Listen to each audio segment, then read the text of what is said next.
Hello, hai, Assalamualaikum. Selamat kembali ke channel aku. So, hari ni kita akan buat simple unboxing Kodak camera. Kamera yang paling susah lah nak dapat ketika ni dekat Malaysia. Biasanya dia akan release 48 unit sahaja sekali jual. Dan dia ada 7 design, 1 secret. Dan ni 6 yang biasa akan confirm dapat. Dia blind box dan harga dia retail 188. Kalau lebih pada tu jangan beli lah. Dia ada 7 filter, 4 photo frame. So cakap banyak tak mau, kita buka lah.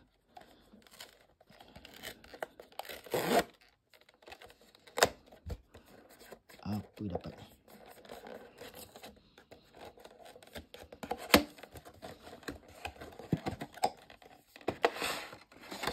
Tada.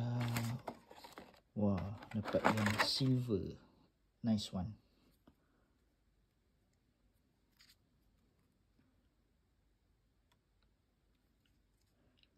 Kat dalam kotak ni ada dapat USB Type-C, kad dia, dan manual. Yeah. So buat masa ni kamera ni susah nak dapat. So kalau korang jumpa online, belilah cepat-cepat. Aku pun bernasib baik tadi dapat.